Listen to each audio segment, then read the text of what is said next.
day, Dawn went missing from home. Upon realizing their mother's absence and unable to find any trace of her, the twins grew increasingly anxious for her safety and eventually notified their aunt. Dawn's sister grew worried when she noticed that a significant period had passed without any news from Dawn, which was unusual given her consistent communication habits. The police continued to communicate with Dawn's sister to understand the clear picture of events surrounding the night she was last seen. Last time I talked to her Thursday.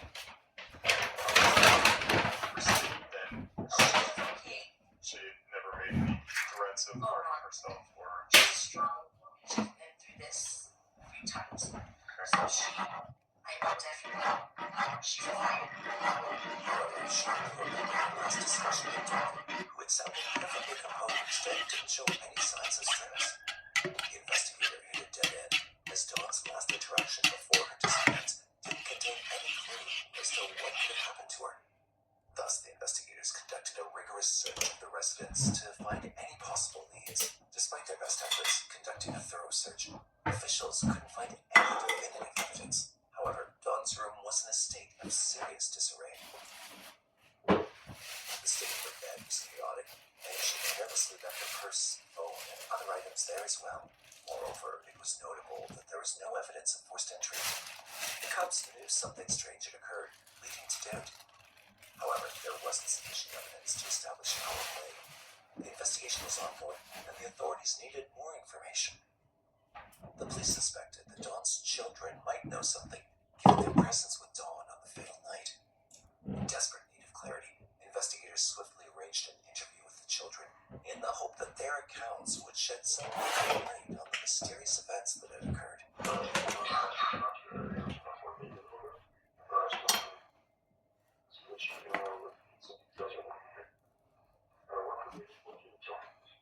He was with us all day yesterday because we had games in the morning.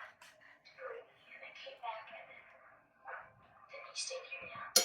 I went to bed, they both went up there. I came in and told us to clean the room because we're trying to sell our house.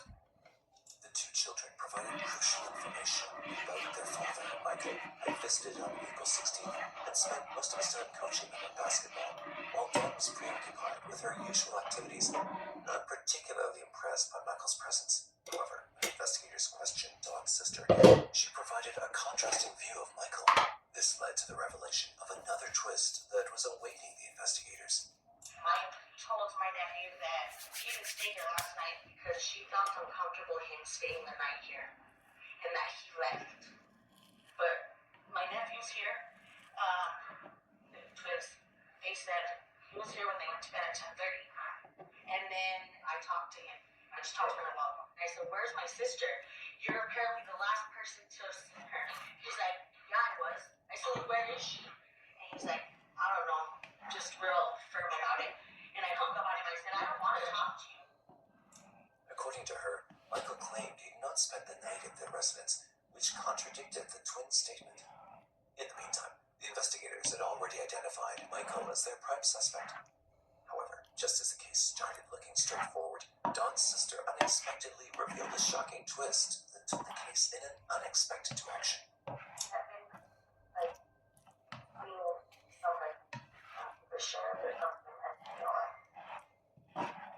Nogursti mazgājot traukus, ar jauno Fairy mazgāšana ir tīrais nieks.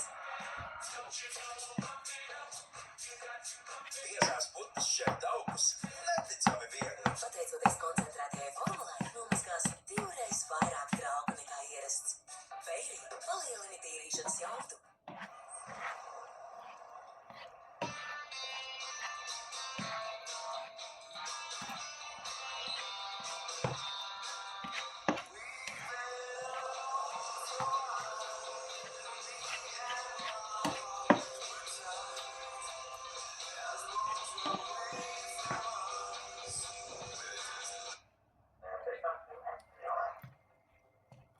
Dawn was also engaged to another man named Harold Witt. With Harold on the scene, the case appeared to get more twisted as the investigators named 2 suspects. Given the involved web of connections and conflicting accounts, the investigators recognized the need to question Michael and Harold at length. The investigators decided that it was time to invite Michael and for questioning to clarify the true background of the incident.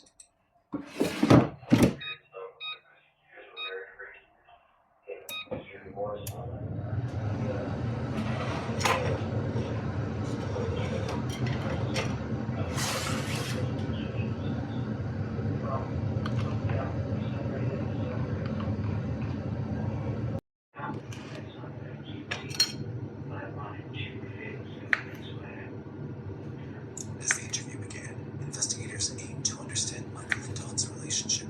Michael appeared calm and cooperative, explaining that they were separated and decided to remain as friends. Michael then confirmed that he was with Dawn on Sunday night, April 16th, and had a normal conversation with her. His expression showed that there was nothing suspicious about his actions. He was cooperative with the authorities. Next, the investigators swiftly shifted their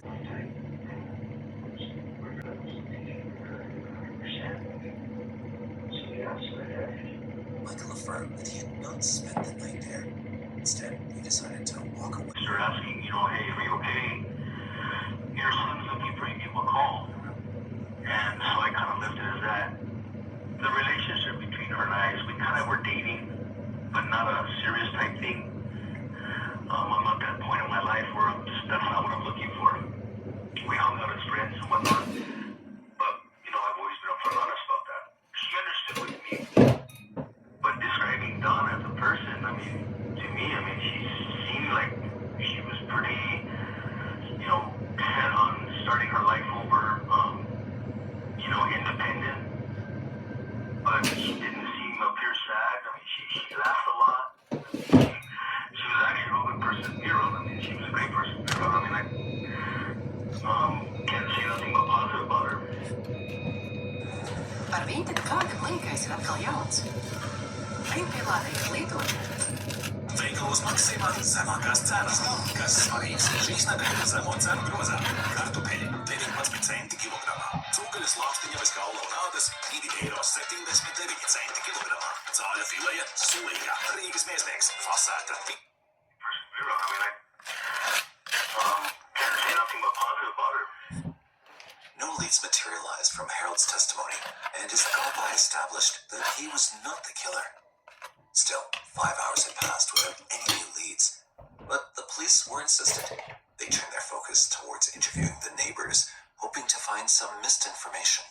Despite their efforts, no leads provided clarity on the situation, prompting them to shift their focus to other possibilities. Meanwhile, Dawn's family's anxiety continued to escalate. They held on to the hope of finding her alive. However, they had no idea about the grim events that would soon take place. It had been 24 hours since Dawn had disappeared, and with little development, the detectives decided to scour her phone for possible clues. Once they extracted the data, a shocking new lead emerged, which was quite a surprise to the investigative team. Just one day into the investigation, Rio Rancho detectives found that Dawn was leading a double life with another man named Lucas, whom she had been casually dating. Recognizing the significance of possibly bringing him into the equation, detectives promptly scheduled an interview with him. I guess if you could just kind of start by telling us how you know Dawn or what your relationship with her was. Okay. We met on Match.com. I'd say March 15th, 16th, or 17th. We started texting back and forth, and then we started dating. March of this year, 22. Yeah, just recently, like 4 weeks ago. Anything I can do to help you guys, because she was a wonderful person. She had a really big heart. What happened was, I'm going through a divorce now, so we had met, and we were just talking, and I just told, she started falling in love with me, and I was the same way, and I said, I can't do this, you know what I mean? I've been away from my 4 months now, I said, I can't do this, I'm not ready to be that committed to somebody else. I just hope you guys get some answers or something, because she's a really good person. There was just nothing coming off from Lucas. During the interview, it became evident that Lucas and Dawn were not in a serious relationship. Lucas genuinely seemed concerned about her well-being. However, his statement didn't contribute much to advancing the case, and it seemed like the investigation had reached another standstill. Then, an unanticipated revelation emerged, one that could not have been foreseen. Lucas informed detectives that Michael had a girlfriend named Melissa, and he suspected that she might be involved with Dawn's disappearance. His girlfriend, Mike's girlfriend, is like 24, 25, 26, somewhere. She's kind of young. She had called the police, I guess, so that they could have her arrested because she has some warrants of some sort. And she had told me that she was concerned about the boys being with her because the boys had told her that she was driving stoned sometimes. And I told her, I said, you can't have your boys with somebody that's irresponsible like that. Intrigued by this new development, the detectives located and pressed Melissa for more details, opening a critical new avenue in the investigation. At this time, Melissa was in jail due to Dawn's allegations, which stated that Melissa had been using drugs while driving with Dawn's children. Well, like, I talked to Mike, and Mike had told me, like, yeah, like, Dawn's missing, and this and that. Really? So what do you think about her? My gut feeling tells me that she's up to something. I feel like she has a plan. Like, God forbid anything has happened to her, but I just feel like, yeah, from the beginning, like, she's always told him, like, well, from when he told me from their past, like, yeah, she's, like, scandalous, and she does anything to win. Like, she always gets the last laugh in, and, like, she'll do anything. In my heart, I feel like she's just out there, like laughing. Without contacting anybody? Yeah. Melissa, Michael's ex-girlfriend, had even attempted to frame Dawn, stating that Dawn could have planned her disappearance as a form of revenge because she was divorced from Michael and wanted to punish him as Michael cheated her before. This theory was immediately disproved by the investigators because Dawn was said to be a responsible woman who wouldn't dare put her family in such a distressing situation. The testimony of the family members about Dawn's character proved Melissa's claims false, and hence, the investigators found her untrustworthy. This prompted a deeper look into the relationship between Melissa and Michael. During this phase of the investigation, a crucial inconsistency in Michael's statements surfaced. Investigators uncovered a phone conversation between the two in which Michael instructed Melissa to contact him through a different phone while she was in jail. Can you call me back to the other phone? What other phone? Or is it hard? My work phone? I don't have the number. A momentous discovery emerged when it was revealed that Michael had neglected to mention the presence of a second phone during his first round of questioning. This absence of information immediately sparked concerns, hinting at the possibility that he could be concealing some crucial details. Realizing this new lead could be crucial, the investigators quickly redirected their attention to learn more about the second phone, believing it might contain important evidence. Detective Brown went to see Michael at work to check about the information from his second phone, which had become a key part of the investigation. Yeah, I got a search warrant. I need to take both your phones.